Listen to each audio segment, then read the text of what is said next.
செய்யக்கூடிய முறைக்கு தான் வர்மம் மருத்துவ முறைன்னு பேர். இன்றைக்கு நீங்கள் கேள்வி கேட்டது போல் இப்போ இந்தியன் படத்தில் ஒரு அடி அடித்து லாக் பண்ணுறாங்க அப்படின்லாம் சொன்னீங்க. அந்த இந்தியன் படத்துக்கு ஃபோலியோகிராஃபர் பண்ண மாஸ்டர் ராஜேந்திரன் மாஸ்டர் ஒரு தலை சிறந்த வர்மானி தமிழ்நாட்டில். அவர் எனக்கும் ஒரு வகையில் குருவாக இருந்தவர். நிறைய நபர்கள் இன்றைக்கு அவரை ஃபாலோ பண்ணி வர்மம் பண்ணக்கூடிய நிலையில் இன்றைக்கு தமிழ்நாட்டில் இருக்கிறாங்க.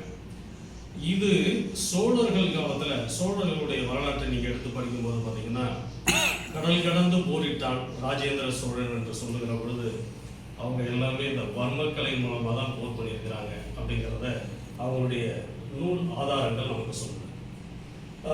இது இன்றைக்கும் கூட தமிழ்நாடு மற்றும் கேரளா பகுதிகளில் இதை களரி விளையாட்டுன்னு சொல்லுவாங்க. அதாவது அடிமுறை வர்ம பயிற்சி. ஒருத்தருக்கு அடிக்க வர்றார், கையை தூக்குறாரு அப்படின்னா அவர் கையை தட்டி லாக் பண்ணி மறுபடியும் அவர் கையை தூக்க முடியாமல் செய்ய முடியும் அப்படிங்கிறது இன்றைக்கும் நிரூபணம் தான். இன்னைக்கு நாம் செஞ்சுக்கிட்டு இருக்கோம்.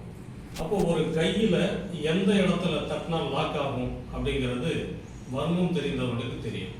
அப்போ கையை தூக்க முடியாமல் ஒருத்தர் நோயால் பாதிக்கப்படுற, கையை தூக்க முடியல தான் பாதிப்பு அப்படின்னா கைக்கு வரக்கூடிய இரத்த நாளங்கள் எந்த இடத்துல ஒன்றா சேருது அப்படிங்கிறத வர்மம் அறிந்தவர்கள் நுணுக்கமாக அதை பார்த்து அந்த தடையை எடுத்து விடுவது தான் வர்ம கலையின் வைத்தியத்துடைய முறையாக தான். அதனால் இந்த வர்மம் என்பது உடலில் உயிராற்றல் எங்கெல்லாம் ஓடுகிற பகுதியில் ஒரு தடை இருக்கிறதோ அந்த தடையை எடுத்து விடக்கூடிய வேலை தான். அதனால் இதை கத்தி வச்சு ஒரு அறுவை சிகிச்சை செய்கிற வேலை எல்லாம் இல்லை. வெறும் விரலால் தொட்டு செய்யக்கூடிய ஒரு சிகிச்சை முறை தான். ரொம்ப அற்புதமான சிகிச்சை முறை. இது என்னன்னா, அந்த நுணுக்கம் தெரிந்தவர்கள் அதை நுணுக்கத்தோடு அணுகுவார்கள். அப்படிங்கிறதுனால தான் நாம் பல ஆண்டு தேடுதலில் நாம் தேடி எடுத்ததெல்லாம் இன்னைக்கு நாம் இந்த இடத்துல Varma health care and research centre அப்படிங்கிற ஒரு நிறுவனத்தை தொடங்கி கடந்த 7 ஆண்டுகளாக நம்ம மாணவர்களுக்கு இந்த மாதிரி வர்மக்கலை பயிற்சியை சொல்லி கொடுத்துருக்கோம். வர்மக்கலை பயிற்சினா மருத்துவ பயிற்சி தான்.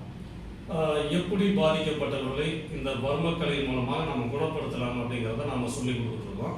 அந்த வகையில் நம்மளுடைய மருத்துவமனை என்பது முதல்ல கேட்க நேரில் இருந்தது, அதன் பிறகு நுங்கப்பாக்கத்தில் இருந்தது, இப்போ புதிய கிளை காட்டுப்பாக்கத்துக்கு வந்திருக்கு.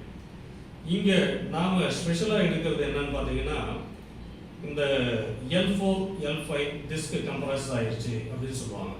இந்த L1லேருந்து L5 வரைக்குமே இப்போ S1 அதே மாதிரி இருக்கக்கூடிய S1 ஒரு கண்டிஷன் அது வரைக்கும் கட் பண்ணிக்கிறோம் சார். அடுத்து நான் கேட்குறேன். சரி சரி சரி